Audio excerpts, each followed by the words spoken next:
हरे कृष्णा। जी माता जी, करो क्या? हाँ हाँ, माता जी मैं स्टार्ट करूं। कीजिए ना। स्टार्ट कीजिए। ओम नमो भगवते वासुदेवाय। ओम नमो भगवते वासुदेवाय। ओम नमो भगवते वासुदेवाय। नारायणं नमस्कृत्यं नरं चैव नरोत्तमं देवीं सरस्वतीं व्यासं ततो जयमुदीरयेत्। नष्टप्रायेषु भद्रेषु नित्यं भागवत सेव्या भगवत्युत्तम श्लोके भक्तिर्भवति नैष्टिकी। कृष्णाय वासुदेवाय देवकी नंदनाय च नंदगोपकुमाराय गोविन्दाय नमो नमः। मूकं करोति वाचालं पङ्गुं लङ्घयते गिरिं यत्कृपातमहं वन्दे परमानन्दमाधवम्। मंगलाचरण। ओम अज्ञानतिमिरान्धस्य ज्ञानानाञ्जनशलाकया चक्षुरुन्मीलितं येन तस्मै श्रीगुरुवे नमः। श्रीचैतन्यमनोभीष्टं यथा पितं येन भूतले स्वरूपं कदा मह्यं ददाति स्वप्नदानीतं वन्देऽहं श्रीगुरु श्रीयुक्तपदकमलं श्रीगुरून् वैष्णवश्च श्रीरूपं साग्जातं सगरघुनाथ बिंतं तं सजीवं साद्वैतं सावधूतं परिजन सहित कृष्ण चैतन्य देवं श्री राधा कृष्ण पादां सगन ललिता श्री विशाखा विस्तां च हे कृष्ण करुणा सिंधु दीन बंधु जगतपते गोपेश गोपिका कांत राधा कांत नमोस्तुते तप्त कांचन गौरांगी राधे वृंदावनेश्वरी विश्वानुसुते देवी प्रणमामि हरिप्रिये। वाञ्छाकल्पतरुभ्यश्च कृपा सिन्धुभ्यैव च पतितानां पावनेभ्यो वैष्णवेभ्यो नमो नमः। जय श्री कृष्ण चैतन्य प्रभु नित्यानंद श्री अद्वैत गदाधर श्रीवासादि गौर भक्तवृंद। हरे कृष्ण कृष्ण कृष्ण हरे हरे हरे राम राम राम हरे हरे। नमो विष्णुपादाय कृष्णपृष्ठाय भूतले श्रीमते भक्ति वेदांत स्वामिनीति नामिने नमस्ते सरस्वती देवे गौरवाणी प्रचारिणे निर्विशेष शून्यवादी पाश्चात्य देश तारिणे। हरे कृष्ण कृष्ण कृष्ण हरे हरे हरे राम राम राम हरे हरे। हरे कृष्णा माता जी। माता जी गाय भजन। हरे राधे कृष्णा। जय जय। माता जी गा ले राधे जय जय। हाँ माता जी, आपने गाया था ना अभी। माता जी मैं गाऊं जी क्या। मैं गा लूं माता जी। सभी ने ऑलरेडी गाए, मैंने नहीं कोई ऐसा जिनका टर्न अभी गाया। तक नहीं आया। माता जी मैंने नहीं गाया। हरे कृष्ण माता जी, पंचांग ओके प्रणाम। ओके। मैं गाऊं। ठीक है, रोहिणी माता जी आप गा लीजिए। जी, धन्यवाद।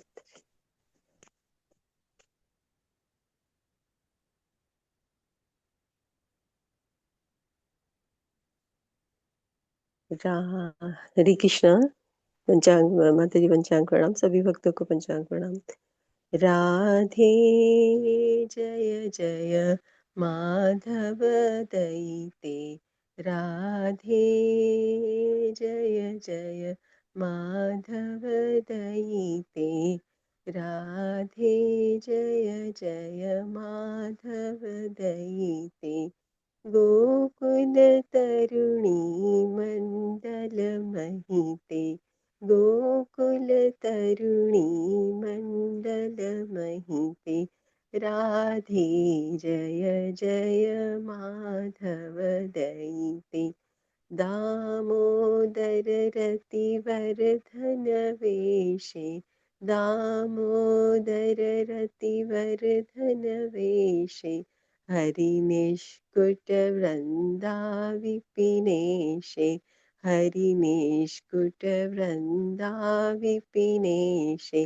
राधे जय जय माधव दैते। गोकुल तरुणी मंडल महिते। वृषभानुदधि नव शशिलेखे। वृषभानुदधि नव शशिलेखे। ललिता सखी गुणरमित विशाखे। ललिता सखी गुणनमित विशाखी राधे जय जय माधव दयिते गोकुल तरुणी मण्डल महिते करुणां कुरु मयि करुणाभरिते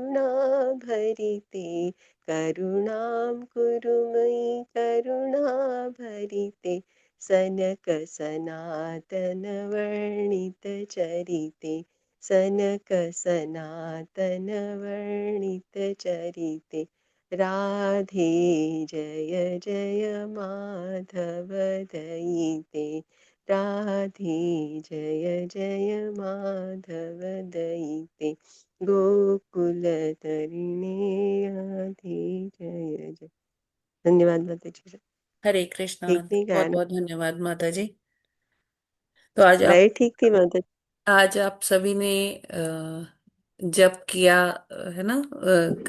कई लोगों ने एक साथ जप किया, एक एक माला। तो ठीक है, आज पहली बार ऐसा हुआ। तो सभी का बहुत बहुत आभार, धन्यवाद। और सभी डिवोटीज का हार्दिक अभिनंदन है आज के इस्कॉन अयोध्या के प्रातःकालीन जप सत्र में। हरि बोल। हरे ठीक है कृष्णा माता जी, प्रभु जी। प्रणाम माता जी। हरे माता कृष्ण जी प्रभु जी, हरे कृष्ण। माता जी, एक सजेशन है। पहले 1.5 साल करीब पहले जब प्रार्थनाएं पढ़ते थे तो हर लाइन के बाद और सब लोग बोलते थे, वो बंद हो गया, करीब 1.5 साल हो गया। तो हम हाँ लोग तो संकीर्तन करते हैं ना, ज्यादा अच्छा है वो।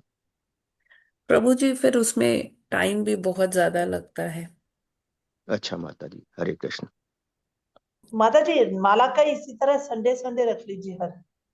ठीक है प्रभु जी। हरे कृष्णा प्रभु जी। हाँ, हरे कृष्ण माता जी। कृष्ण प्रभु जी, पंचांग प्रणाम सभी भक्तों को, पंचांग धन्यवाद प्रणाम। माता जी। तो हरे जैसे कृष्ण। किशोर कृष्ण प्रभु पूछ रहे थे ना कि वो मंगलाचरण सब साथ में करते हैं। तो दो चीजें हैं।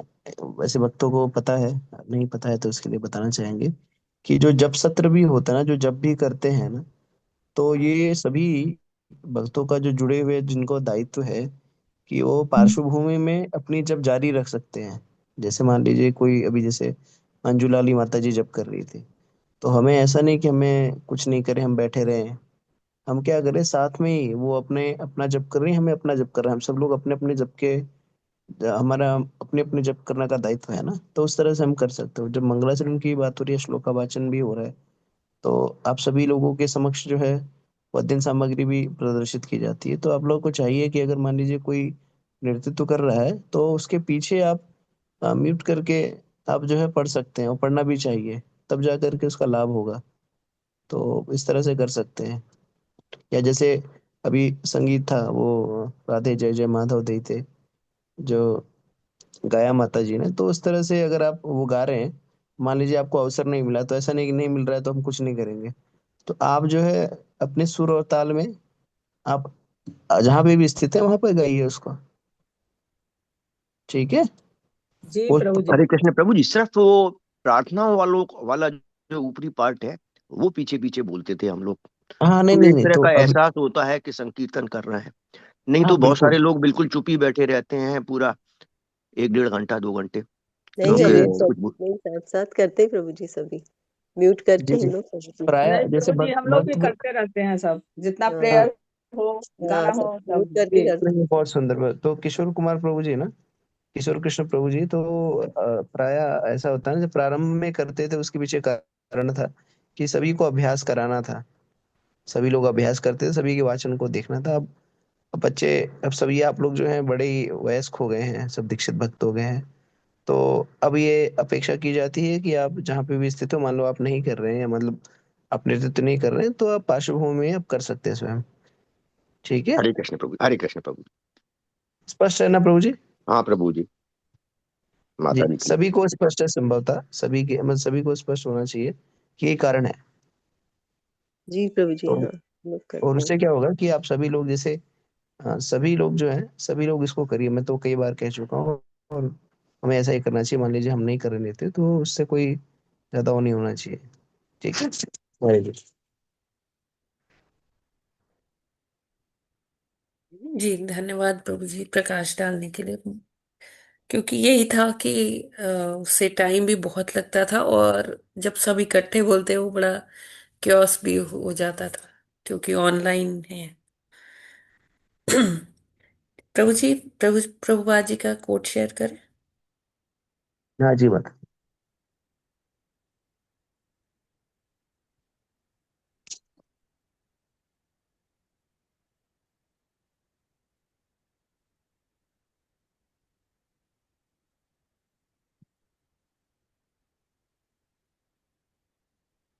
प्रभु जी, 14 दिसंबर 1975 नई दिल्ली में रूपा जी ने वक्तव्य का कुछ अंश है यहाँ पर। रूपा जी कह रहे हैं, महाशय, मैं किसी बीमारी से ग्रस्त हूँ तो डॉक्टर के पास न जाकर मैं पैसे बचाऊंगा और वह 100 रुपए किसी साधु को दूंगा जो मुझे आशीर्वाद देगा। इस प्रकार मैं ठीक भी हो जाऊंगा और हजारों रुपए भी बचा लूंगा। लोग इसलिए साधु के पास जाते हैं, भगवत धाम जाने के लिए कोई भी साधु के पास नहीं जाता। जगतगुरु श्रील प्रभुपाद जी की जय। अब यहाँ पर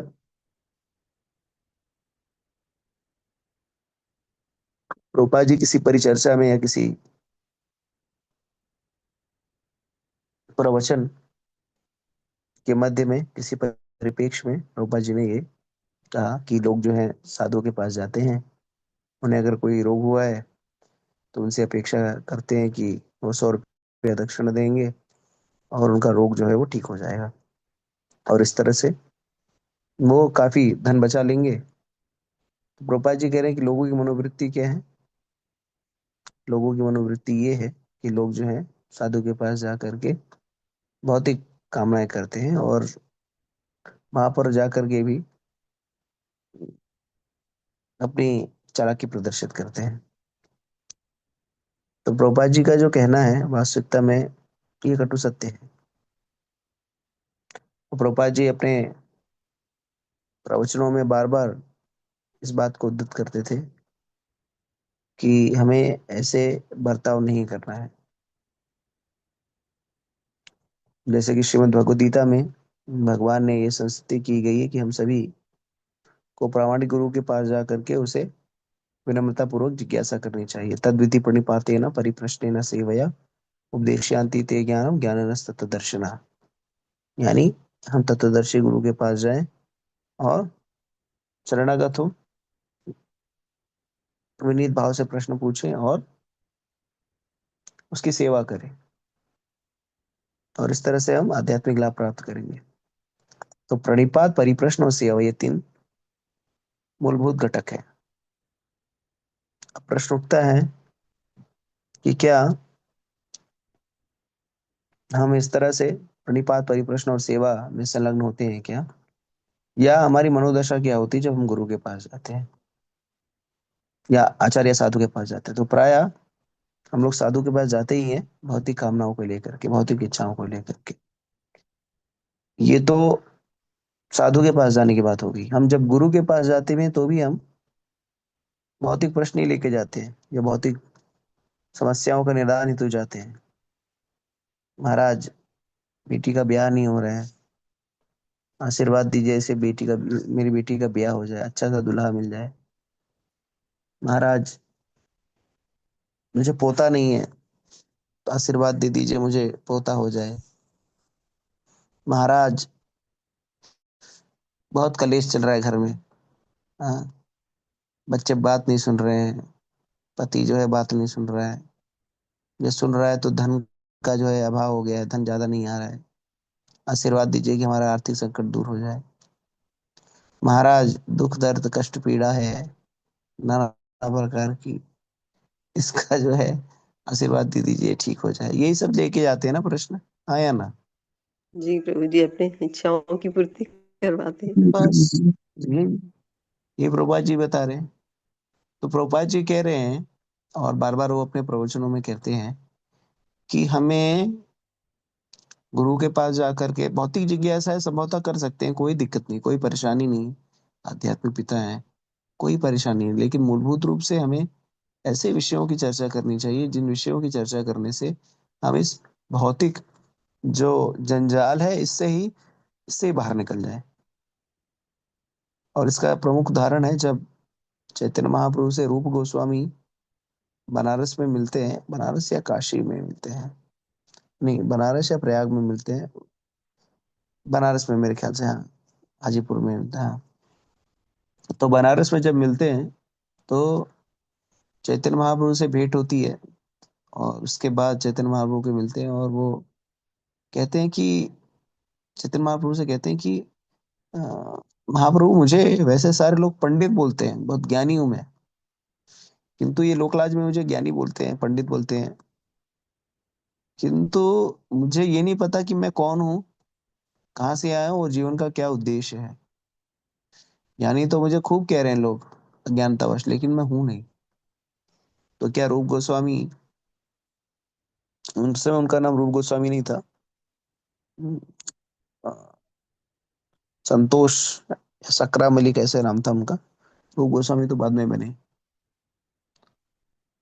तो उन्होंने पूछा कि मैं कौन हूँ, और वैसे हाँ, तो वही कह रहा था मैं कि उनको ज्ञानी अगर वो लोग कह रहे थे तो वास्तविकता में वो ज्ञान से परिपूर्ण तो थे ही, इसमें कोई संशय रंच मात्र का भी नहीं था। उदाहरणार्थ, अ, वो प्रधानमंत्री थे नवाब हुसैन शाह के शासनकाल में, साथ ही साथ फारसी, संस्कृत, बंगाली इत्यादि भाषाओं में पटु थे। और राजा जो था, वो जो हुसैन शाह, जो उस समय के तत्कालिक राजा थे, वो इनकी बुद्धिमत्ता पर इतने वो थे कि इन्होंने इनको ही पूरा राज्य सौंप करके अपने राज्य के विस्तार करने के लिए चले गए थे, और सभी निर्णय इनसे पूछ करके लेते थे, यानी इतने मेधावी थे। और वो चैतन्य महाप्रभु के समक्ष क्या कह रहे हैं कि लोग मुझे लोक लाज में पंडित कहते हैं, लेकिन मैं मूर्ख हूँ सबसे बड़ा। क्यों? क्योंकि मुझे नहीं पता कि मैं कौन हूँ और मेरे जीवन का उद्देश्य क्या है। तो जब हम साधु से मिले, साधु से भेंट करें, तो उनसे इस प्रकार की जिज्ञासा करनी चाहिए, जिससे हमारा जो ये भौतिक भ्रमजाल है, इस भ्रमजाल से हम दूर हो पाए और आध्यात्मिकता के मार्ग पर अग्रसर हो पाए।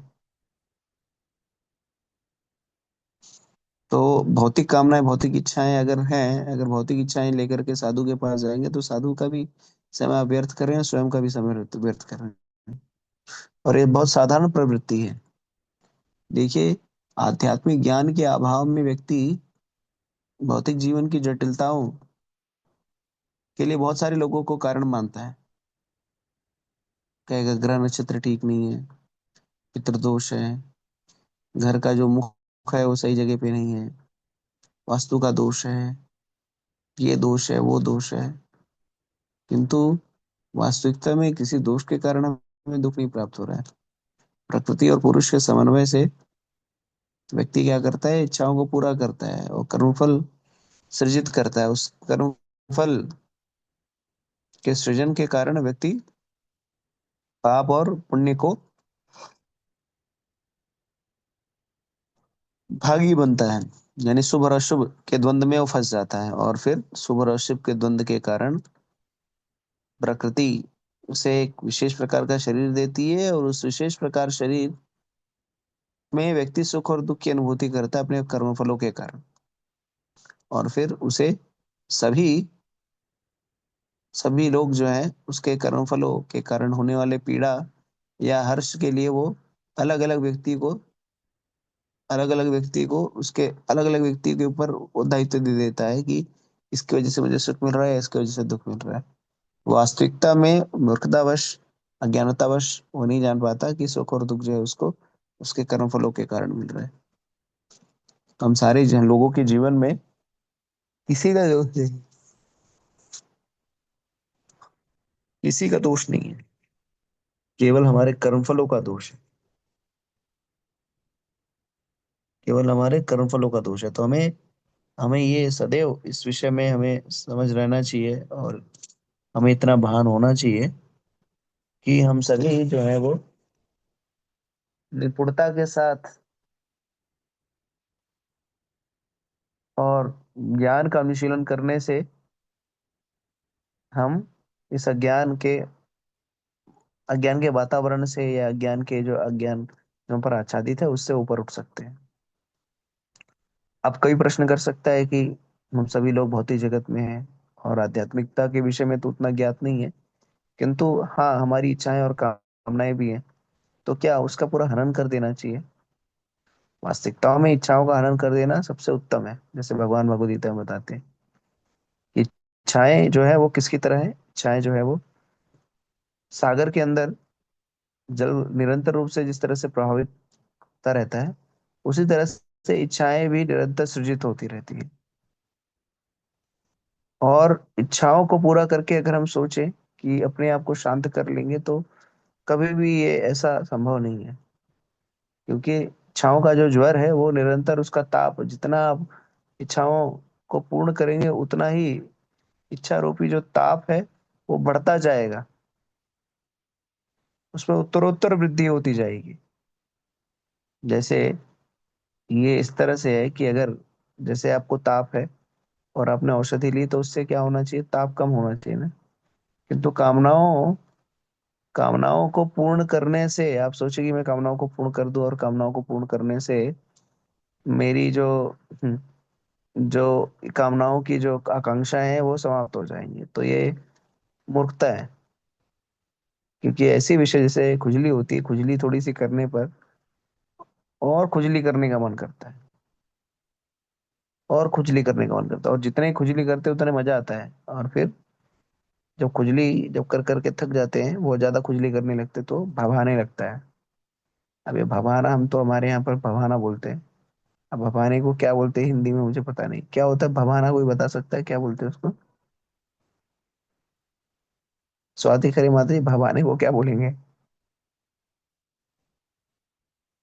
प्रभु जी उसको बोलेंगे हरे कि कृष्णा वहाँ। फाउंटेन बोलेंगे। हाँ, क्या क्या चांदवानी माता जी? हरे कृष्णा साधुपुरा फाउंटेन को बोलेंगे, उसको नहीं फुवारा नहीं, को। फाउंटेन नहीं माता जी। जब फुवारा है ना। ज्यादा ईचिंग हो जाता है करते हैं तो वहां पर घाव हो जाता है हल्का। नहीं नहीं, जो बहुत खुजली हो रही है, खुजली, हाँ। उसको आप खुजलाएंगे तो उसके बाद क्या होने लगता है, जब खुजलाने के इरिटेशन, बाद जो, हाँ, जलन होती है, जलन जलन होने होती है। लगती है। हाँ, जलन होती है प्रभु जी। जलन मुझे होती है, हाँ। फुवारा सुनाई दिया, इसलिए मैंने फाउंटेन बोला। वो नहीं जलन पानी नहीं नहीं, की वो जलन लहरने जलन, लगना। हम जलन हमारे होती यहाँ है। जलन, उसको जलन नहीं बोलते, उसको हमारे जो अवधि में बोलते भवाने लग रहा है, भवा रहा है। जी जी। हाँ एक्चुअली अच्छा, वो उसकी हाँ घाव हाँ, हो वो जाए। जलने को ही भवाना बोलने लगते, करेक्ट करेक्ट करेक्ट। तो वो जलन होने लगती है आदमी, उसमें ज्वलनशील पदार्थ की तरह वो भभकने लगता है एक प्रकार से। तो इसी तरह से कामनाएं भी हैं। तो कामनाओं को हमें क्या करना है, उनको ईंधन देना बंद कर देना है, उनको ईंधन देना बंद कर देना है। जो कामनाओं से विमुख हो जाएंगे ना, भौतिक कामनाओं से विमुख हो जाएंगे ना, तो अपने आप ही शांत हो जाएंगे। तो कोई ये प्रश्न करेगा, कहेगा प्रभु जी अच्छा, इच्छाएं शून्य कर देनी है? नहीं, इच्छाएं शून्य नहीं करती, कर देनी है ना, इच्छाएं शून्य हो सकती हैं। हमें इच्छाओं के वेग को भगवान की ओर उन्मुख कर देना है बस। तो भौतिक, देखिए भौतिक जगत में रह गए हैं तो भौतिक आवश्यकताएं तो होंगी, और भौतिक समस्याएं भी होंगी। तो उसका निराकरण नहीं कराएं क्या? भक्त हैं तो भक्त बन गए तो कोई निराकरण नहीं कराएं? नहीं, निराकरण कराएं। तो हमें प्रयास करना चाहिए कि निराकरण करना ही हमारे जीवन का उद्देश्य ना हो जाए। तो इसलिए देखिए, समदर्शी होने की बात करते हैं भगवान 13वें अध्याय में। समदर्शी समदर्शी समदर्शी, सुख दुख हानि लाभ यश अपयश जय जय पराजय इत्यादि में समदर्शी या समान रूप से, अ, समान रूप से जो बिना किसी विशेष भाव से रहे, ऐसी कामना करते हैं, भक्त के लक्षण को बताते हैं भगवान। ऐसे भक्त प्रिय है। तो हमें क्या करना है, हमें कम से कम प्रयास करना चाहिए कि भक्ति को किसी प्रकार का व्यापार ना बना ले।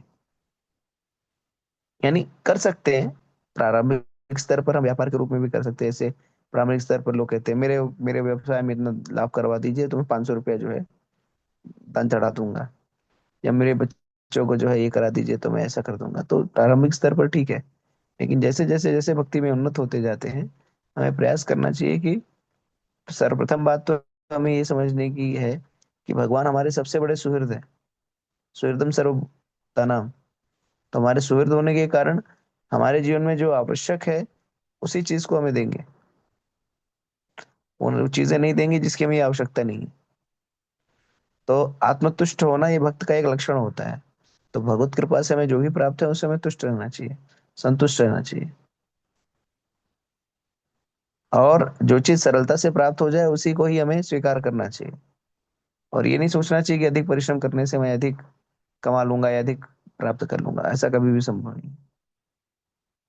तो हमें चाहिए कि गुरु साधु इत्यादि के पास जाकर के आध्यात्मिक जिज्ञासा है, अगर हाँ यदा कदा अगर है भौतिक समस्याएं, तो हम भौतिक शरीर में है तो समस्याएं रहेंगी।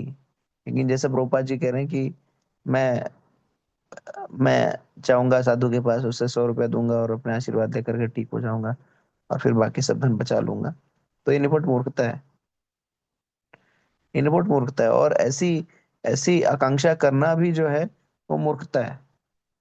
अब कई बार लोग क्या होता है, कई बार लोग सोचते हैं अरे किसी को बुखार है या किसी की तबीयत खराब है, कोई जो है वो गंभीरता से अस्पताल में, वो बहुत ही आपातकालीन स्थिति में जो है उसको दाखिल कराया गया है, प्रवेश कराया गया है और बहुत गंभीर स्थिति में है, और भक्तों से कहते हैं प्रार्थना करिए, नाम जप करिए, और फिर उसकी मृत्यु हो जाती है। तो यार नाम जप सार्थक नहीं हो पाया, नाम जप जो ठीक नहीं चल पाया, देखो आप लोग नाम जप के मेरे पिता मर गए या मेरी माता का देहांत हो गया। तो हमें ये भी समझना होगा कि पिता का मरना, पिता का ना मरना या उनका जीवित रहना, ये उनकी नीति और उनकी आयु पर निर्भर था। नाम जप करके हम उनको शाश्वत रूप से अजर अमर कराने के लिए नाम जप नहीं करते। उनके लिए जो भी, जब हम नाम जप करते हैं या भगवान से प्रार्थना करते हैं, तो भगवान उसको उसी तरह से लेते हैं कि जैसे इसके इसके लिए क्या सुचारू है, इसकी क्या आवश्यकता है, इसके कर्मफल के अनुसार क्या होना चाहिए। और कभी भी नहीं सोचना चाहिए कि हमारा जो नाम जप है वो निष्फल हो गया, भगवान ने हमारी बात नहीं सुनी। भगवान हमारी बात सुनते हैं हर स्थिति परिस्थिति में। किंतु हम हमको लगता है कि हमारी योजनाओं के अनुसार, जब हमारी इच्छाओं के अनुसार कार्य होता है तभी भगवान हमारी बात सुनते हैं, बल्कि ये सरासर गलत है। तो भगवान हमारे लिए वही व्यवस्था करते हैं, वही वही सारी चीजों की वही सारी चीजों की व्यवस्था करते हैं, वही सारी स्थिति परिस्थितियां बनाते हैं जो हमारे लिए आवश्यक हो, और जो हमारे कर्म फलों के अनुसार, जो हमारे कर्म फलों के अनुसार जो है हमारे प्राप्त होने योग्य हो। इसके तर उनकी कोई भी हस्तक्षेप नहीं होता। और हम सभी लोग जो सुख दुख भी प्राप्त करते हैं वो अपने कर्म फलों के कारण। तो हमें सुख दुख का निराकरण निरूपण करने के लिए उतना प्रयत्न नहीं करना चाहिए, हमें केवल भक्ति करने में दृढ़ रहना चाहिए। बाकी सारी स्थिति परिस्थिति जो है अपने आप देख ली जाएगी। खाली भक्ति में दृढ़ता हमें बनाए रखनी है। और हमें ये संकल्प लेना है कि जो हमने नियमित संकल्प लिया है वो संकल्प किसी भी स्थिति या परिस्थिति में बाधित ना हो, खंडित ना हो। और हम लोग ने अपने जीवन में देखे तो क्या आध्यात्मिक कितने क्या संकल्प ले लिया बताइए। एक ही तो संकल्प लिया, 16 माला जप करेंगे। अब यही संकल्प जो है, यही संकल्प 16 माला जप करने का, यही संकल्प पूरा करने, यही हमारे जीवन की सिद्धि है।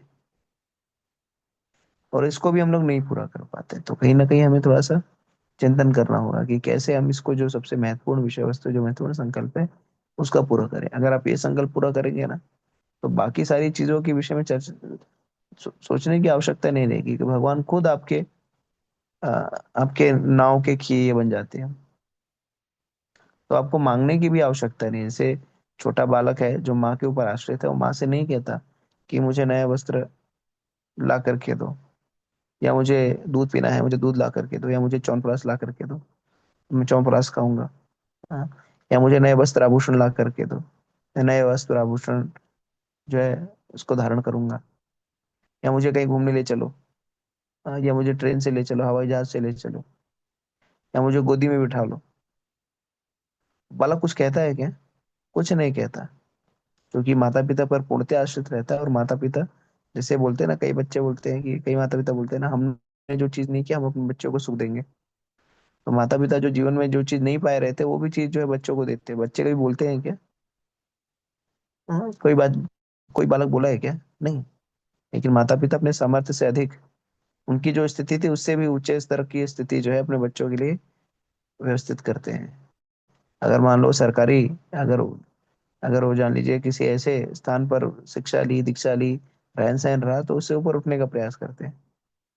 आज जो लोग ग्रामीण प्रदेश में रह रहे हैं वो सोचते हैं मेरा बच्चा जो है ग्रामीण क्षेत्र ना पढ़ के शहरी क्षेत्र में पढ़े। जो शहर में सोच रहे हैं वो मेरा बच्चा जो है वो राजधानी में पढ़े। तो इस तरह से माता पिता जो है अपने बच्चों को ऊंचा, अगले स्तर की विषय वस्तु देना चाहते हैं, तो वो बच्चे मांगते थोड़ी है, माता पिता स्वयं दे देते हैं। उसी तरह से भगवान हमारे माता पिता है, और भगवान हमारी स्थिति के अनुसार, हमारे कर्मों के अनुसार हमें, हमारी प्रकृति जो है हमें किसी किसी स्थिति परिस्थिति में लेके जाती है। प्रकृति, तो हमें उसके लिए व्यथित नहीं होना है, हमें दृढ़ बने रहना है कि भगवान जो कर रहे हैं या वो अच्छा ही हो रहा है। क्योंकि भगवान ने कहा है ना कि कौन्ते प्रति जाना ही नाम पराशति। तो सुख और दुख ये सारी चीजें आती रहेंगी, इससे हम पूरी तरह से शून्य नहीं हो सकते, किंतु अपनी दृढ़ता को यथावत बनाए रखें और भगवान पर समर्पित रहें, और इस तरह से हमें जीवन का परम लक्ष्य या जीवन में जो परम लाभ है अवश्य प्राप्त हो। हरे कृष्ण।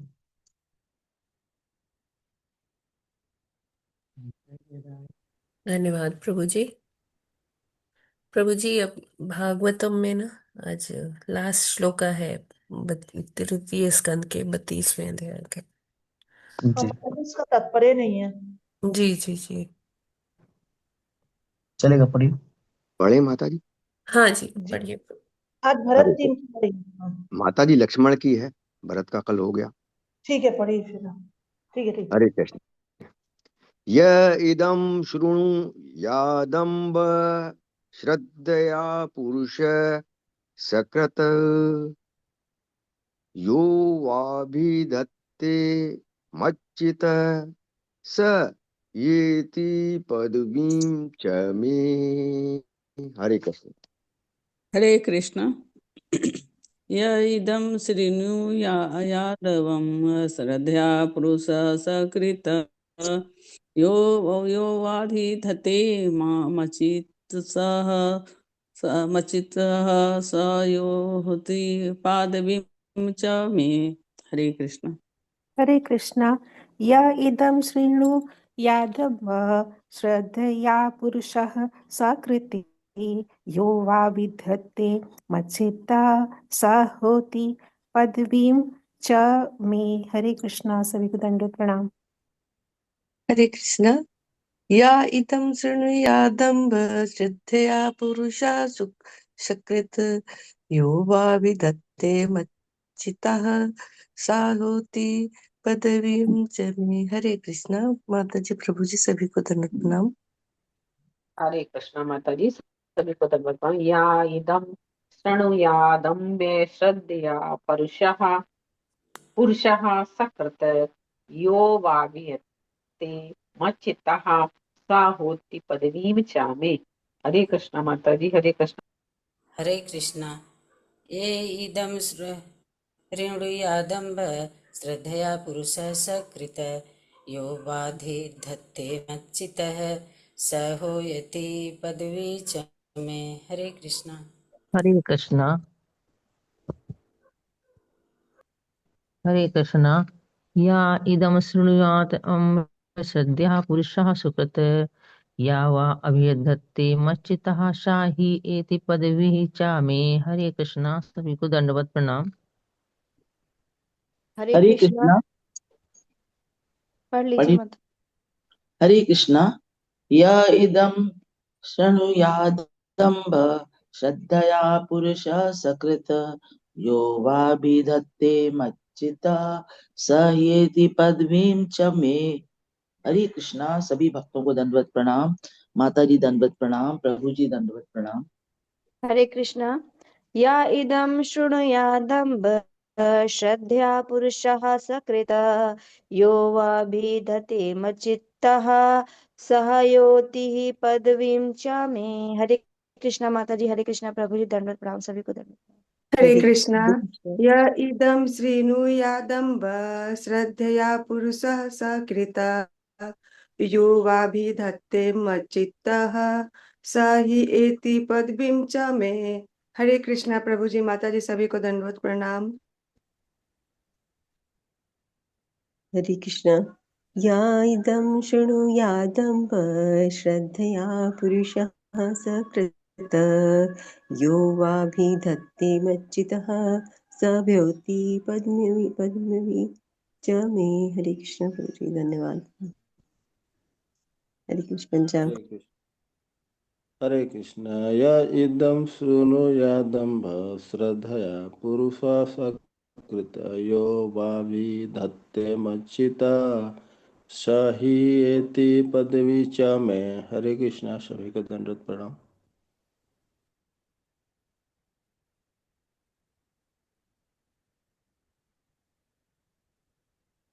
माता जी, शब्दार्थ पढ़ना है क्या? हाँ, पढ़ लीजिए गुरु जी। शब्दार्थ।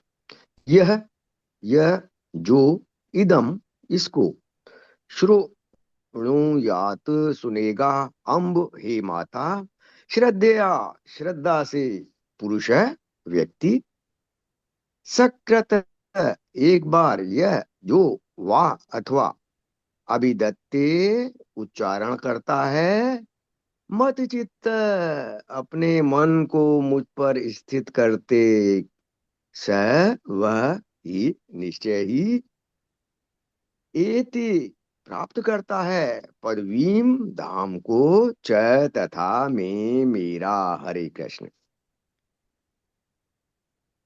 इस प्रकार श्रीमद् भागवतम के तृतीय स्कंद के अंतर्गत सकाम कर्मों में उलझना नामक 32वें अध्याय के भक्ति वेदांत तात्पर्य पूर्ण हुए। हरे कृष्ण। प्रभु जी भावार्थ नहीं पढ़े प्रभु जी।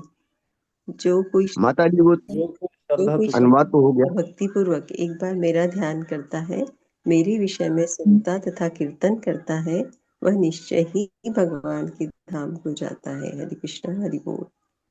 इस प्रकार बहुत बहुत धन्यवाद। श्रीमद् तो यहाँ पर अंतर्गत ये फलश्रुति है, और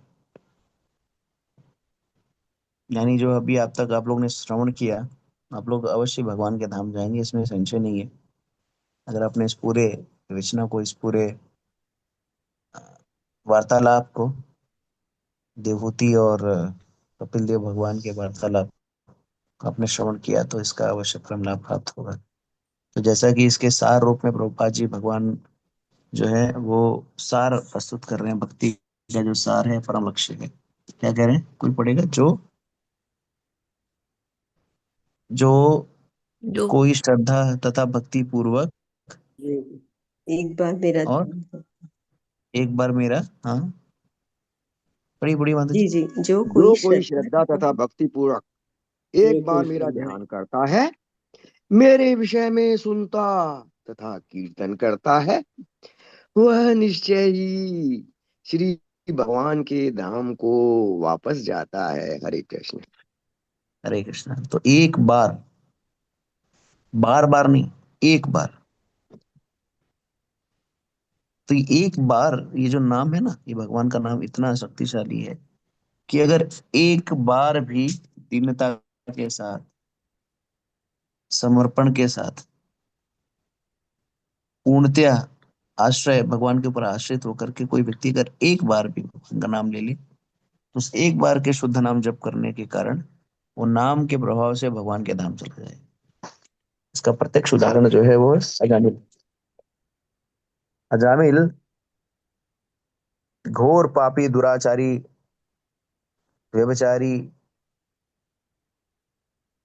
सब कुछ था, किंतु एक शुद्ध नाम उसने लिया, और उसके प्रभाव से वो यमदूत के चंगुल से यमदूतों के चंगुल से बच गया। उसी प्रकार हम सभी एक बार ही तो नाम नहीं ले रहे हैं ना, नियमित रूप से नाम ले रहे हैं 20-25 हजार बार।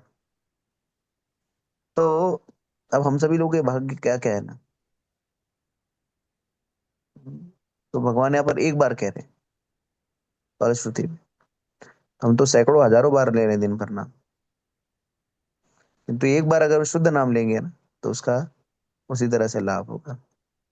तो ये नाम हम निरंतर इसलिए लेते रहते कि संभवतः कतिपय कभी ऐसी स्थिति आएगी कि हम शुद्ध नाम ले लेंगे, और शुद्ध नाम के प्रभाव से हम क्या होगा, शुद्ध नाम के प्रभाव से हम इस भौतिक जंजाल से मुक्त हो जाएंगे।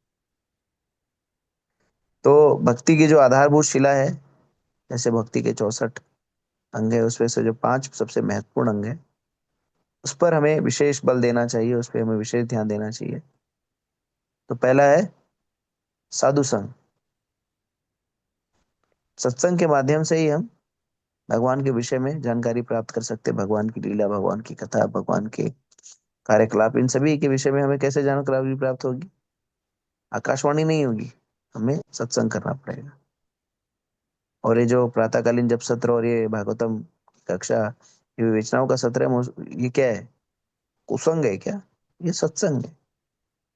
हाँ, ये बात अलग है कि हम लोग, कई लोग जो है वो जूम पे उपस्थित तो दिखते हैं, लेकिन रजाई में सो रहे होते हैं। हम्म, ये कोई दिक्कत नहीं है उसमें, कम से कम है, वही बहुत बड़ी बात है। संख्या बल तो दिखता है।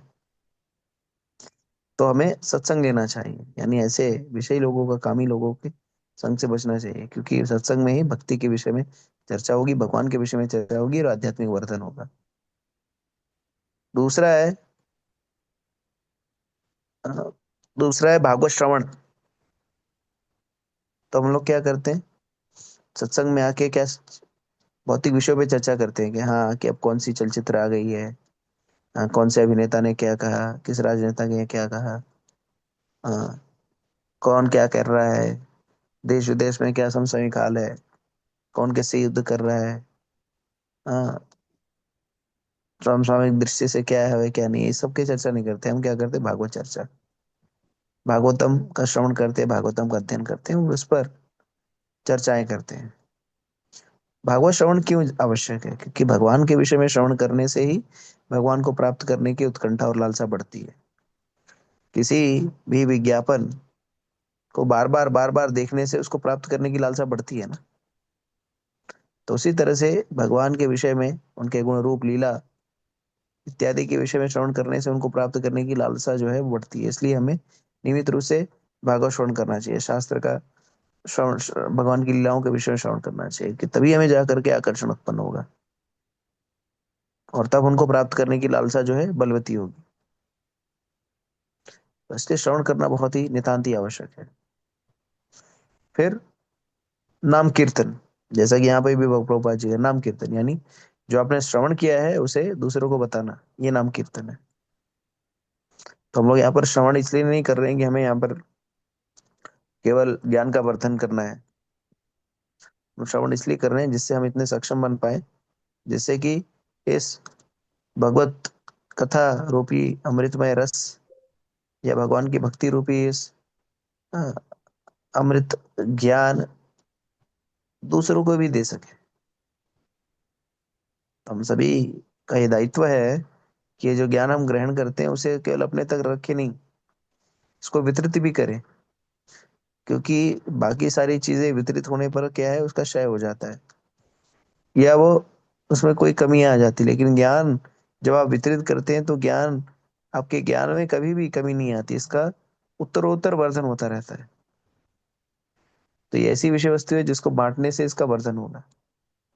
और आध्यात्मिक ज्ञान बांटने की संस्कृति तो भगवान स्वयं कहते हैं कि जो मेरे विषय में दूसरों को बताता है उससे प्रिय ना कोई है ना होगा। तो आप क्या कर रहे हैं, भगवान के निर्देश का अनुपालन भी कर रहे हैं। तो एक तो है प्रचार करना, दूसरा है जैसे कृष्ण किशोर प्रभु, किशोर कृष्ण प्रभु जो है प्रारंभ में कह रहे थे कि नाम संकीर्तन हो जाता है। तो नाम संकीर्तन भी, नाम कीर्तन जो है वो कलयुग का युग धर्म है। भगवद गीता में भगवान कहते हैं कि सारे यज्ञों में मैं जप यज्ञ हूँ। तो हम सभी लोगों को इस जप यज्ञ, और यज्ञ का उद्देश्य क्या है, कृष्ण की प्रसन्नता। तो हम सभी लोगों को इस जप यज्ञ में भाग लेना है। कैसे ले सकते हैं? हरे कृष्णा कृष्णा कृष्णा हरे हरे, हरे राम। तो इस तरह से नाम जप करने से हम भगवान को सदैव निरंतर स्मरण करने में सक्षम हो पाएंगे। और भगवान को सदैव स्मरण रखना, ये हम सभी साधुकों का परम लक्ष्य होता है। फिर उसके बाद आचार्य गुण कहते हैं कि अर्चा विग्रह पूजन।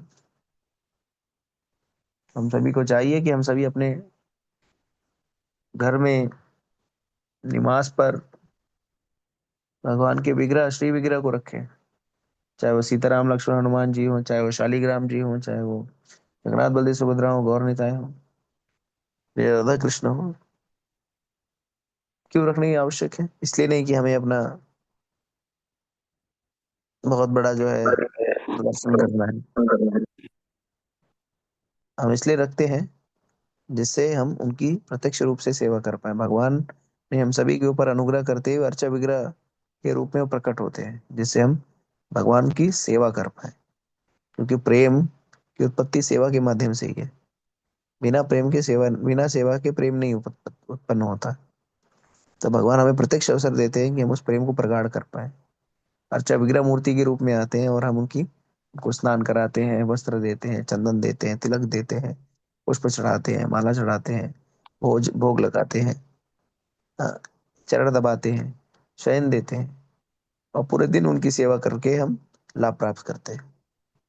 तो इसलिए आवश्यक है अर्चा विग्रह का पूजन। धूप दीप आरती दिखाते हैं।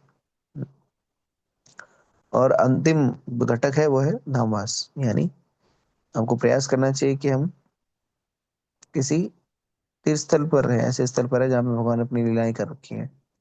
अयोध्या, काशी, वृंदावन, द्वारका, जगन्नाथपुरी, ऐसे ऐसे स्थानों पर जहाँ पर भगवान की लीला स्थली है। क्यों? वहां पर जा करके अ, क्या कहते हैं, इसलिए नहीं कि वहां पर जाएं और हम लोग जो है अ, खरीदारी करें और लोगों को बताएं। वहां पर जाएं और वहां पर जा करके भक्तों के संग में ही रहें, क्योंकि धाम में जाने पर भक्तों का संग सुलभ हो जाता है, साधुओं का संग सुलभ हो जाता है। लेकिन लोग क्या करते, रहते तो हैं धाम में लेकिन साधु संग नहीं करते। वो अपने दैनंदिन कार्य में ही लगे रहते। जिस तरह से वो शहरों में रहते उसी तरह से व्यवस्था वो धाम में भी ढूंढते हैं। तो केवल धाम में रहने मात्र से ही कोई लाभ नहीं है। कि ये उद्देश्य नहीं कि आप जाकर वहां पे घर बना लीजिए या आधार कार्ड बनवा के आप धामवासी बन जाइए। मनोवृत्ति भी जो धामवासी जैसे करनी है, मूलभूत का उद्देश्य यही है कि धाम में रहने पर भक्तों का संग जो है सुलभ होगा, और उस माध्यम से व्यक्ति जो है भक्ति में उन्नति करने के लिए वो सक्षम हो पाएगा। तो इस तरह से ये सारे घटक अगर हम अपने जीवन में उपयोग करें, लाएं, तो अवश्य ही भगवान का प्रेम प्राप्त होगा और भगवान का धाम प्राप्त होगा। इसमें कोई संशय नहीं है। ठीक है, तो मैं अपनी वाणी को यहीं पे विराम देता हूँ। किसी का कोई कार्य प्रश्न है, जिज्ञासा है, कोई टीका टिप्पणी है तो पूछ कर सकते हैं, नहीं तो फिर हरे कृष्ण प्रभु जी, दंडोत प्रणाम। जी माता, दोनों प्रणाम माता जी। प्रभु जी वो जैसे यहाँ पर कल पूरी कॉलोनी में झुंड के झुंड बना करके वो कह रहे थे हमें अपने धर्म की रक्षा के लिए हम 21 हनुमान चालीसा का पाठ कर रहे हैं, तो सब लोग जरूर आइएगा करके यहाँ पर रात को 8 बजे से शुरू किया इन लोगों ने। तो कई ये थोड़ा विलेज एरिया है यहाँ पर, तो वो नई नई कॉलोनियां बन रही हैं, तो काफी ज्यादा बन चुकी हैं। तो उस समय मेरे को लगा कि मुझे और गीता के बारे में कोई बात नहीं करता। तो मैंने कहा मैं अपने सब जगह तो नहीं कर पाऊंगी, लेकिन अपनी कॉलोनी में भी, हमारी कॉलोनी भी बहुत बड़ी है, तो मैं किस तरह से स्टार्ट करूं कहाँ पे? सूरत में कि रह रही थोड़ा हैं? सा मतलब इंटरेस्ट इंटरेस्ट पैदा हो जाए स्टार्टिंग। जी, कहाँ पे रह रही हैं इस समय? जैसे वो लोग क्या करते हैं ना, वो लोग क्या करते हैं संडे को तो 8 बजे बच्चों को ये हनुमान जी वाले श्री राम जय श्री राम जय हनुमान जी कहते हैं। अपने धर्म भी बहुत बोलते हैं। तो मैंने कहा एक तो धर्म के बारे में थोड़ा सा बता दूं कि ये है, और दूसरा कि मंडे को ये लोग थोड़ा बड़े लोगों का करते हैं। तो उसमें मैं सोचती थी कि मैं भी अगर बोलूं तो मैं किस तरह से स्टार्ट करूं। आप कहाँ पे रह रही हैं? ये सूरत में। सूरत है, ठीक है। तो देखिए, अगर वो लोग कुछ कर रहे हैं, ठीक है, तो उनमें उनको करने दीजिए। ठीक है, उनके मंच पे जा करके हमें अलग से कुछ अलग से बोलने की आवश्यकता नहीं है। उनसे पूछ लीजिए कि मैं थोड़ा सा भगवत गीता के विषय में अगर बोलना चाहूँ तो आप बोलने देंगे क्या? तो अगर वो कहते हैं हाँ हाँ, तो ठीक है। अगर कहते नहीं तो उनको, वो जो कर रहे हैं उसको बाधित मत करिए। ठीक है, नहीं आपको नहीं, क्या वो तो करना मैंने है? पूछ हाँ, नहीं, वो तो मैंने पूछ लिया। क्योंकि मैं उसी कॉलोनी में हूं, तो मैंने पूछ लिया कि मैं इसके बारे में बताना चाहती हूँ। उन्होंने हाँ तो तो बोल क्या दिया। बोले वो? बहुत हाँ तो सुंदर। बोल दिया।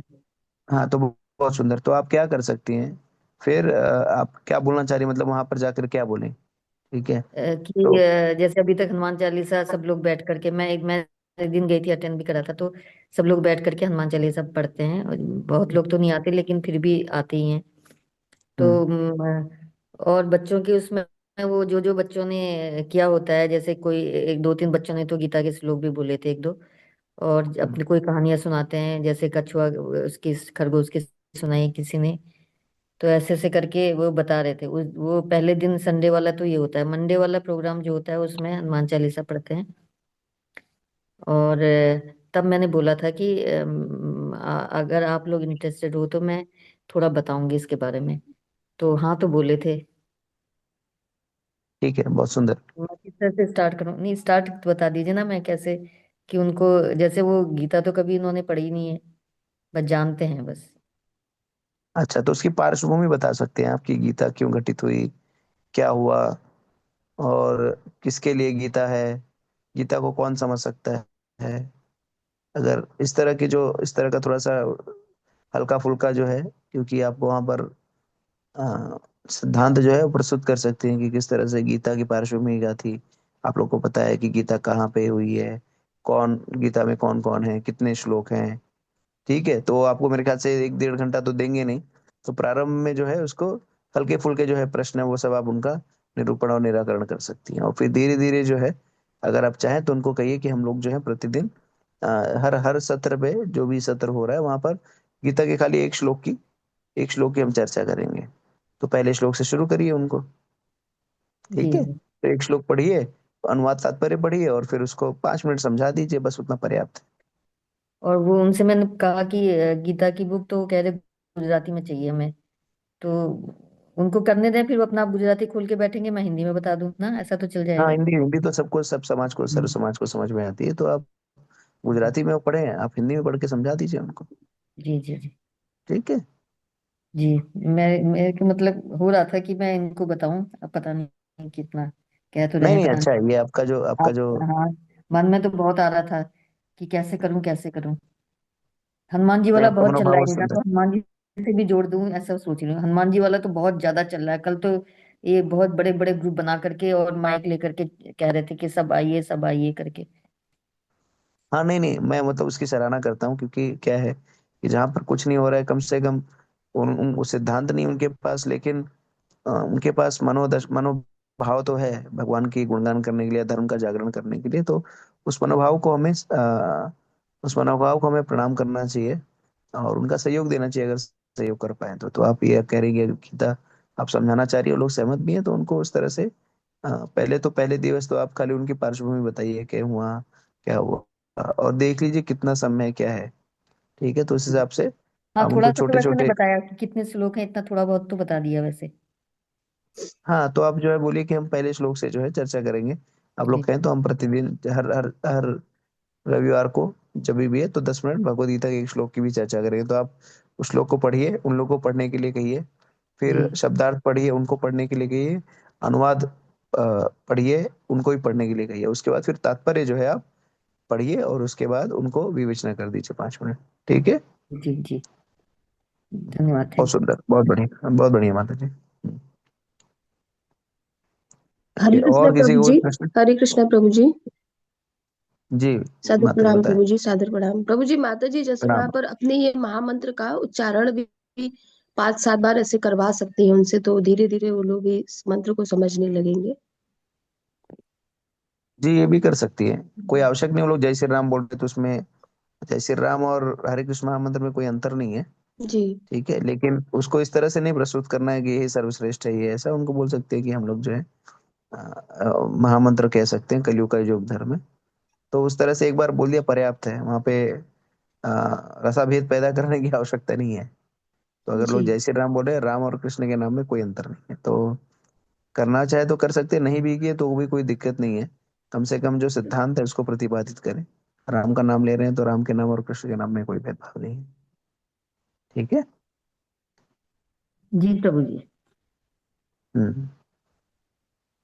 क्योंकि आप जो है ना, आप अगर जैसे अभी क्या होगा कि उनके जो वो जो भी वो नाम कीर्तन कर रहे हैं, उस नाम कीर्तन में आप भेद ना पैदा करिए, आप खाली अपने सिद्धांत को प्रस्तुत करिए।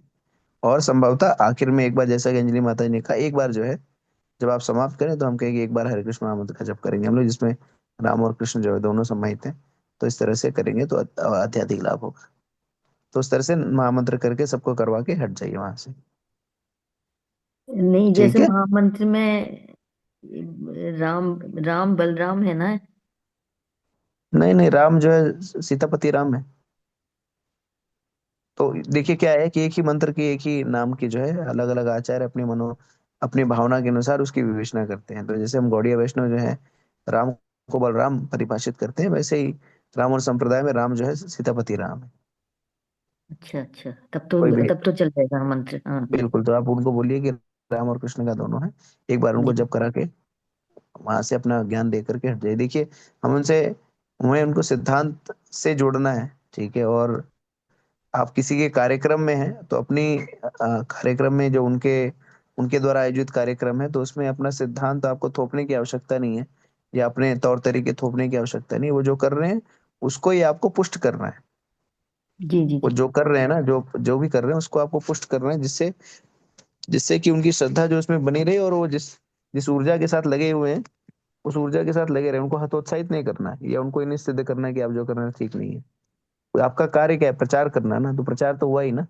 अगर जी उनको वो जो हनुमान चालीसा पढ़वा रहे हैं, राम नाम का कीर्तन करवा रहे हैं, तो आपका उद्देश्य क्या है? प्रचार हो, और आप उनको प्रोत्साहित कर रहे हैं। ठीक है। जी जी। मैंने उनको ये बोला, मैंने कहा थोड़ा गीता के बारे में भी पता होना चाहिए। तो मैंने नहीं, बिल्कुल दो बार बिल्कुल। पूछा, मैंने कहा कि इंटरेस्टेड हो तो बताओ, मैं बताऊंगी। हाँ हाँ बोले थे। बस बस बस, ठीक है। तो आप उसी उसी दृष्टि से जाइए। ठीक है। जी जी। चलिए। हरे हरे कृष्ण। कृष्ण। प्रश्न है एक बार भगवान का नाम लेने के लिए। तो वास्तविक रूप में जो है भक्ति में सेवा का उद्देश्य भगवत आत्म साक्षात्कार तथा भगवत प्राप्ति है। और इसके लिए बहुत अच्छा बताया गया कि साधु संग बहुत आवश्यक है। भक्तों का संग करेंगे तभी मालूम पड़ेगा कि श्रवण से जो है हरि नाम का जप करना है, जो को अपने आप में ही यज्ञ है। हरे कृष्ण मंत्र का जाप करना है। तो श्रवण करेंगे, कीर्तन करेंगे, भक्तों का साथ करेंगे, तो एक न एक दिन ऐसा आएगा कि भगवान की जो है नाम का शुद्ध रूप में लेंगे। तो इसमें आया है कि माता देवहूति तो पहले से ही परिपूर्ण थी बहुत, परंतु फिर भी कपिल देव भगवान ने उनको बहुत क्या ज्यादा ज्ञान दिया। और यह भी बताया कि भक्ति में सेवा ही जीवन का उद्देश्य है, भगवान के चरण कमल ही पूजनीय है। अब यहाँ लास्ट में अपनी जो है देवहूति माता को बताते हैं, जो कोई श्रद्धा तथा भक्ति पूर्वक एक बार नाम लेता है, मेरे विषय में सुनता है, कीर्तन करता है, वह निश्चय ही भगवत नाम प्राप्त होता है। परंतु भक्ति में सेवा के लिए अलग अलग समय पर ये तो बहुत परिपूर्णता है, भगवान का नाम बहुत शुद्ध है, पवित्र है, और बहुत शक्तिशाली है। नाम रूप गुण सब एक ही है, तो लेंगे तो जरूर पार हो जाएंगे, रोज सुबह लेते हैं।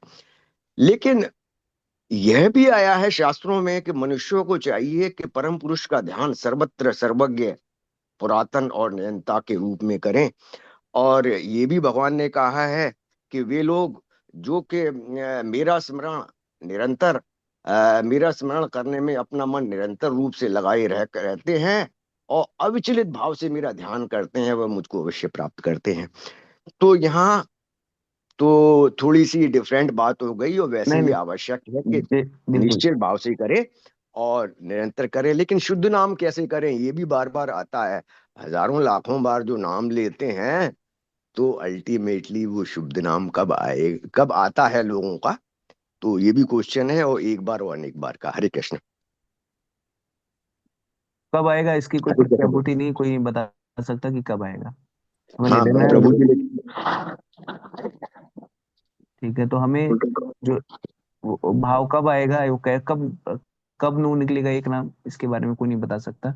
ये व्यक्ति की मनोदशा है, जब व्यक्ति पूरी तरह से पूर्ण रूप से शरणागत हो जाएगा, रंच मात्र भी व्यक्ति के अंदर तनिक भी कर्ता का भाव ना होकर पूरी तरह से भगवान पर आश्रित होने का भाव रहेगा, तो संभवतः वो शुद्ध नाम आ जाएगा। जब व्यक्ति करुण पुकार करे कि नहीं अब कुछ नहीं, अभी आप ही है, तो कब आएगा कोई ठीक ठीक से बता नहीं सकता। ये तो आपके मनोदशा के ऊपर है। ये कोई मापदंड भी नहीं है कि कोई ऐसे जांच कर ले कि आपने शुद्ध नाम ले लिया। तो इस कारण से हमें उस पे नहीं, देखिए हमें प्रयोजन पर नहीं जाना है, हमें जो कार्य है उसको करना है। उसका क्या लक्ष्य है, उस पे लक्ष्य पे नहीं जाना, कार्य करते रहें, लक्ष्य अपने आप संभवतः प्राप्त हो जाएगा। क्योंकि भगवान कहते हैं ना कि हमें आचार्यों के द्वारा बनाए गए मार्ग पर क्या करना है, चलना है।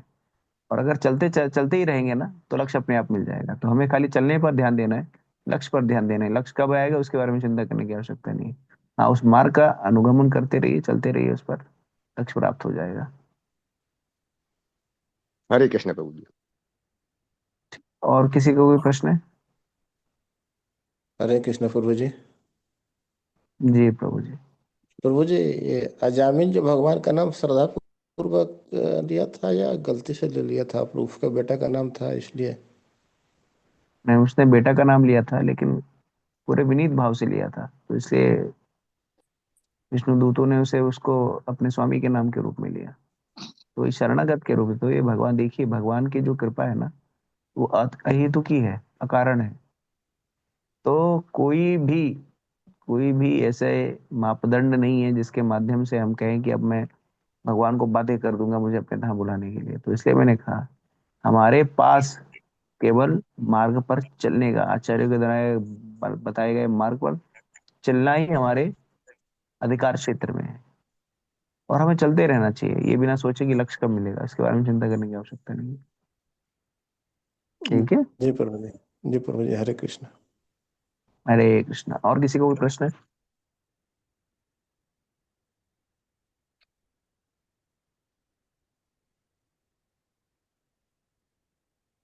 ठीक है, स्वाति करें माता जी, तो फिर कोई प्रश्न नहीं है। जी जी प्रभु जी।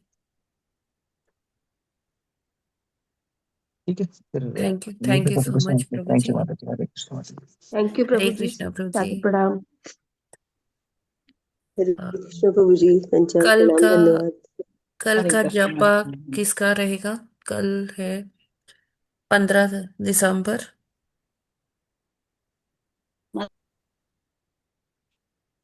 हरे माता कृष्णा। जी बोलूं?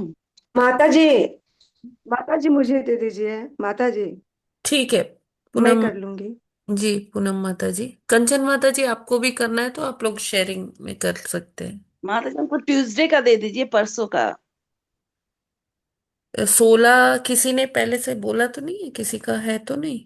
16 दिसंबर। हरे कृष्ण माता जी, मैंने 17 का बोला हुआ, 17 हाँ दिसंबर। ठीक है। तो कल पूनम माता जी कर लेंगी, फिर 16 को माता जी मेरी कंचन जगह माता खाली जी, है। और 17 को फिर मंजुला माता जी। ठीक है। हरे हरे कृष्ण कृष्णा माता जी, माता जी 17 माता को जी, मुझे भी मैं शेयरिंग में दे दीजिए। हाँ ठीक है। जी ठीक माता है। 17 को मंजुला पंत माता जी और सोनिया सक्सेना माता जी दोनों का शेयरिंग में रहेगा। ठीक है। जी। हरे कृष्णा जी माता जी। माता जी पहले कौन शुरू करेंगे? मैं करूंगी कि वो करेंगे? कौन पहले शुरू करेगा ये माता भी? जी जैसा जैसा आप कहिए माता जी। ठीक है, मैं शुरू कर लूंगी फिर 5 बजे। ठीक है। जी माता जी, हरे ओके कृष्णा। ओके। हरे हरे कृष्ण ठीक कृष्ण। है। माता जी। हरे हरे कृष्ण कृष्णा। माता यस जी, मैं माता जी। 16 को मैं कर लूंगा माता जी के साथ क्या? आधा। क्या? 16 तारीख को शेयर में मैं कर सकती हूँ।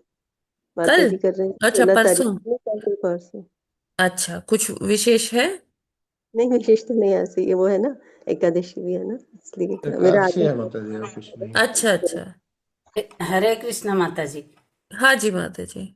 माता जी शेयरिंग में कल का मेरा करवा दीजिए।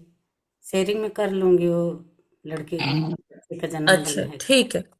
तो पूनम माता जी और राजश्री माता जी कल करेंगी शेयरिंग में जपा, और परसों रोहिणी देवीदासी माता जी और कंचन माता जी करेंगे, और फिर 17 तारीख को मंजुला पंत माता जी और सोनिया माता जी करेंगे।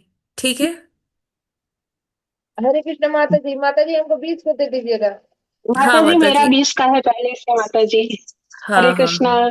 जी जी जी। ठीक है। शेयर में ठीक है। कल माता विजय जी लक्ष्मी होंगे। माता जी, आपका 20 को कुछ है विशेष? दी छोटी वाली बेटी का जन्मदिन है। हाँ तो ठीक है, आप शेयरिंग में कर लीजिएगा माता जी के साथ। माता जी 20 का 10 मिनट का मेरा भी रख दीजिएगा, मेरे बेटे की बेटी का जन्मदिन है। अच्छा, हरि बोल। 10 मिनट। हाँ, हरे कृष्ण। तो ठीक है, आप तीनों लोग कर लीजिएगा। राजलक्ष्मी माता जी, हरे कृष्णा। माता जी मेरा भी विशेष है, मेरी भी बेटी का बर्थडे है। हरि बोल। ठीक है, तो आप तीनों कर लीजिएगा। कैसे करेंगे माता जी? हैं? कर लेंगे माता जी। ठीक है, चलिए, हरे कृष्ण। ठीक। माता जी एकादशी कब है? कल है कि परसों है? 16 16। 16 को। ओके। हरी। देखिए इस बार एकादशी का थोड़ा सा हो रहा है, कोई कभी कर रहा है, कोई 15 को कर रहा है, कोई 16 को कर रहा है। तो आप सबसे मेरा आग्रह है कि जो आपका लोकल इस्कॉन टेम्पल है, वहां के हिसाब से आप देख लीजिए, क्योंकि ये ऐसा है, ईस्ट और वेस्ट का थोड़ा वो लैटिट्यूड लॉन्गिट्यूड वाइज थोड़ा सा आ रहा है। तो हो सकता है कि ईस्ट में एक दिन हो और वेस्ट में एक दिन हो। ठीक है, तो मैं सभी से रिक्वेस्ट करूंगी कि जो आपके इस्कॉन अथॉरिटी है लोकल, तो आप उनके हिसाब से करें। ठीक है। क्या दसी माता जी? क्या? एकादशी माता जी? हाँ हाँ। वैसे माता माता जी, जी यहाँ भी 16 को ही है। रूपवती कीर्तिदा माता जी, आपके जी। यहाँ पे किस दिन कर रहे हैं सेलिब्रेट दिल्ली में? माता जी 16 को ही। 16 को ही है। ठीक। जी जी। तो फिर यहाँ अयोध्या में के हिसाब से भी 16 को ही है, तो हम लोग 16 को ही जी व्रत करेंगे। 17 को जी पारण जी होगा। मैंने ग्रुप्स में जी ऑलरेडी शेयर किया है। जी जी ठीक है। माता जी। जी। हम जी लोग ग्वालियर में भी डिस्कस हुआ था तो कोई राधिकेश्वरी माता हरे जी, हरे कृष्णा। राधिकेश्वरी हरे माता जी कृष्ण हैं माता क्या? जी। राधिकेश्वरी माता ji. Okay, she is not there. ठीक है, माता देख लेते हैं फिर वृंदावन में कब हो रहा है। तो उसी हिसाब से आप लोग अपने लोकल अथॉरिटी के माता जी हिसाब उन्होंने से। 16 ही बताया था, हरे कृष्णा। हाँ, कल कल बताई थी माता जी 11 बजे 16 वाली का। क्लास में उन्होंने 16 तारीख ही अच्छा बताया था, अच्छा अच्छा। वृंदावन का। अच्छा जी। हाँ हाँ, ठीक है, कल हाँ हमारी 12 बजे वाली क्लास में उन्होंने बताया था 16 तारीख। ठीक जी। ठीक।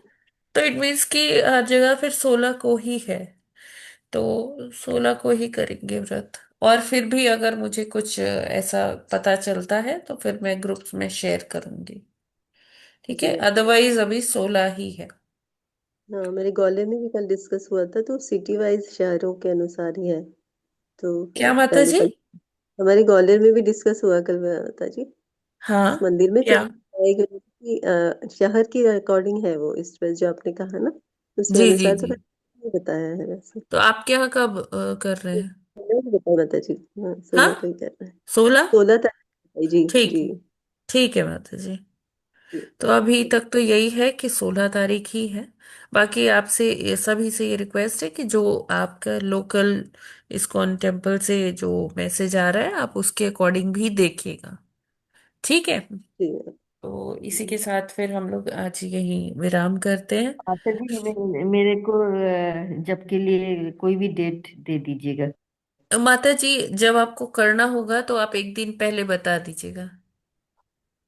जी, मेरे नहीं, मेरा कोई वो नहीं है, आप कोई भी बता नहीं दीजिए। नहीं, ठीक है, फिर भी जब भी आपको होगा, क्योंकि हम इस बार लिस्ट नहीं बना रहे हैं। इस जी बार ऐसे ही कर रहे हैं कि एक दिन पहले ही डिसाइड कर लेते हैं अगले दिन कौन करेगा। अच्छा अच्छा। ठीक जी है। जी जी जी। जी। सभी को ये अच्छा सही लग रहा है ना? जी माता जी। माता जी जी बहुत माता जी। अच्छा जी है ये माता तो, जी।